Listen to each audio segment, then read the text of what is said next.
Hundreds of firefighters were scrambled to a massive blaze aboard a cargo ship docked in the port of Los Angeles. Almost 200 first responders descended on the vessel Friday night after a major emergency was declared. All of the 23 crew members were evacuated and there were no injuries. The ship was carrying hazardous cargo when an electrical fire broke out below deck. The fire was first reported at around 6:38 p.m. local time per the Daily Breeze. But by about 7 p.m., the fire had spread to several levels of the 1,102-foot-long ship, according to the fire department. The blaze spread rapidly before the vessel was rocked by an explosion in the mid-deck, officials said. For more of this, we're being joined now by Arise analyst Doug Brooks. Hi, Doug. Thank you for joining us on Arise America. It's a pleasure to be here. Well, where do we start from? A lot happening in America. Do we talk about the fire and the first responders first, or do we start from what has been happening with the G20? Why is America not represented? What statement is President Donald Trump trying to make? That's a really good question. The U.S. should be there, and they should be the lead country at the G20. But of course, we have Donald Trump, so he has had a dispute, of course, with South Africa. He claims that South Africa has a white genocide going on. Nonsense, but he seems to have this sort of built into his mind. And interestingly, of course, he's been giving refugee status to white South Africans coming to the U.S. to escape this genocide. So there's that going on. Second of all, I think Trump feels he gets humiliated at these international meetings. He's, not the sharpest knife in the drawer. And he's facing essentially the rest of the world, the civilized world, at these things. And he does not come out looking good. So he doesn't like to go to these things. So he's trying to say this is America first by not going. But of course, it's really America alone. It's the rest of the world now making decisions that are going to definitely impact on America. But America doesn't have a say in it right now because he's decided he's going to stay out of the game. And that's a shame. Okay, now, which would be more important to President Donald Trump, trying to make a statement against South Africa, or what we do about the necessities of climate change? Well, good question. The climate change one is an interesting one because, of course, this has been Trump's platform for a long time, that there is no climate change and that has nothing to do with, if there is one, it has nothing to do with man-made reasons. So by staying away from the G20, partially perhaps this is one reason he's protesting or staying away, he's essentially taken the U.S. out of any influence on the statement. And so the statement that came out on climate change is very strong, much stronger than if the U.S. had been there. And in effect, it's going to also impact on the United States. But of course, the U.S., Trump has decided we're not going to have a say in this. So it's not good for the U.S., but perhaps it's really good for the world. It certainly will probably move things in the right direction. And the next president after Trump will probably have to deal with that from a U.S. perspective. Did you just say that, Doug? Why or how is it good for the rest of the world? How would these move things in the right direction, as you said? Well, if you do believe in climate change, I think the vast majority of scientists do, you have to do something about it. You have to reduce greenhouse gases. You have to do things that are going to make sure the world's going to be around in 50 years in a more or less the condition that it is now. So rising seas and things like that do have a very serious impact on the world. And if there's anything that can be done to reduce that impact, it's probably a good thing to move towards. And I think under President Biden, there were some moves that were taken in the right direction on this. But of course, Trump doesn't believe in the climate change. So he's really trying to get the United States out of it entirely. And of course, within the United States, he's gutted the EPA, the Environmental Protection Agency, and he's been reducing the protections there are for endangered animals in the United States. It's all really part of a sort of mythology that he believes in.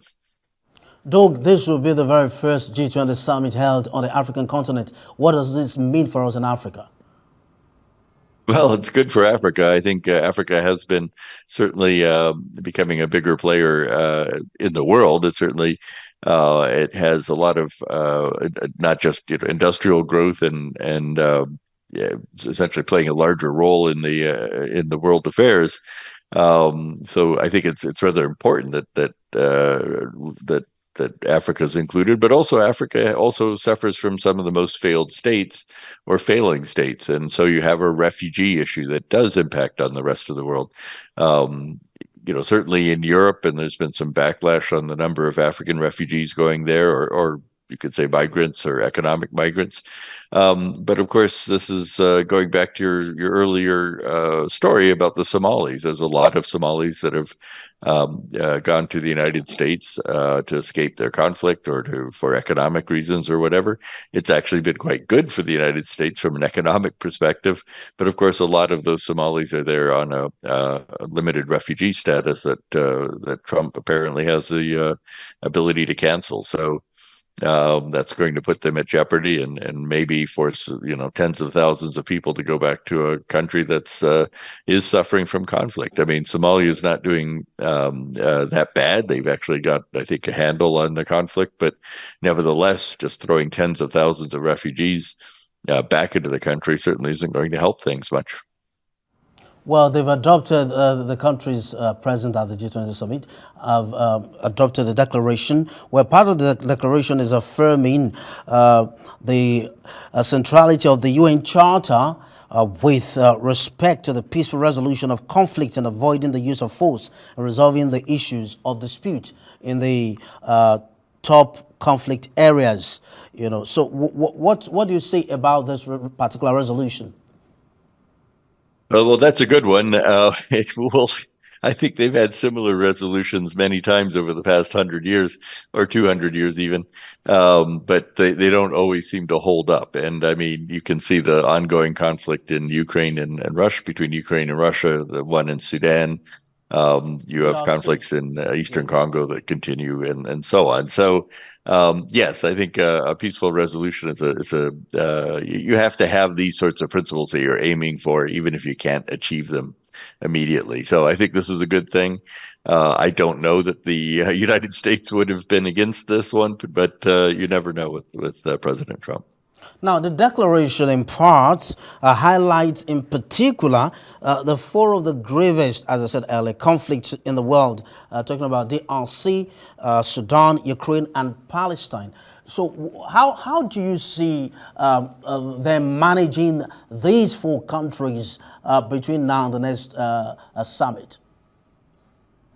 Yeah, that's going to be interesting. I mean, we've seen some resolution in Gaza, and Trump has very clearly put his thumb on that one. He hopes that the United States is going to be taking a leading role in providing security and things in Gaza. That will be interesting to see how that goes.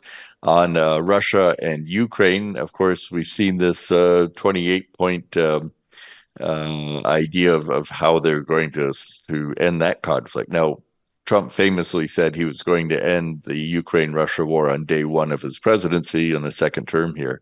And that has not happened. And apparently Trump's idea was that he would get Ukraine to surrender, and that failed. The Ukrainians seem to object to that rather strenuously.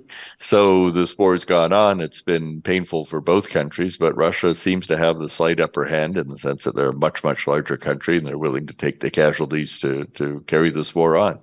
It's gone on a lot longer, certainly, than the Russians, I think, expected. They expected to win fairly quickly. And so now they're going to try and get the best deal they can. And the Russians have always had an undue influence over Trump. And so we are seeing that essentially this agreement that Trump put together, that the Americans put together with Russia, and excluded Ukraine, which should probably have some say in this, that agreement is very one-sided. It basically says Russia gets all the territory it set out to do with its special military operation, with its invasion of Ukraine. So that gets that territory, but then it also orders that Ukraine reduce its military capabilities, and essentially sets Ukraine up to fight and lose another war with Russia, and who knows, in a few years after Russia recovers a bit. So it's not a good deal for the Ukrainians at all. And I think something that's come out of the G20 is a pretty unified stance, especially from the Europeans, saying this is crazy, and that this needs to be renegotiated.